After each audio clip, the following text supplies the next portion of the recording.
na watoto, lakini kuzingatia moyoni ya kwamba haya yalikuwa sio maisha yangu. Kuna kipindi ulikuwa ukitembea una nguvu, lakini saa hizi unapepesuka.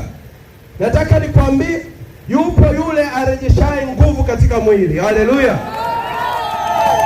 Ukizingatia moyoni tu ukasema Mungu inatosha. Na alianza vizuri sana. Yeye hakusema kwamba ninataka ukamilifu kabisa.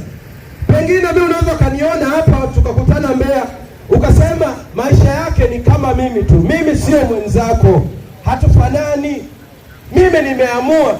Huyu mwanampotevu hakusema ninataka nikifika kanisani au niende nyumbani nikawe mkamilifu kabisa kama zamani.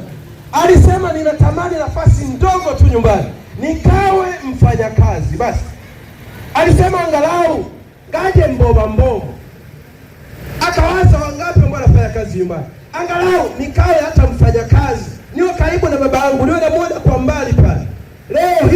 Leo unaweza ukatamani kwamba ni kweli mimi ni mwenye dhambi, sitamaniki, lakini nataka tu nirudi kanisani, niwe naona watu wanakwaya kwa mbali pale, niwe nawaona pale kwa mbali wakiwa naimba, basi na mimi nikatoe sadaka na mimi mbele pale.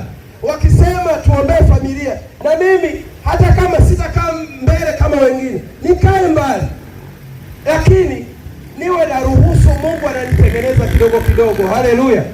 Lakini kitu cha ajabu Mungu anayetuonyesha katika huu mfano aliotoa Yesu ni kwamba alipokuwa amezingatia moyoni akasema nikawa hata mfanyakazi, alipofika nyumbani, cha ajabu baba yake anasema alipomwona kutoka mbali akamwonea huruma. Usidhani eti unaenda kwa Mungu akakuangalia kwa mbali hivi akakuona eti wa kawaida. Atakumbuka kipindi ambacho mtoto wake ulikuwa una nguvu, una akili timamu, ulikuwa unafanya kazi ukiwa una nguvu. Watu walikuwa wanasema fulani, tupigie huu mti uanguke chini na kupa hela, kesho anakuajiri kwenye ajira hii na hii. Wakakuamini tena. Yesu akikuona atakuonea huruma. Mwambie jirani yako, Yesu atakuonea huruma.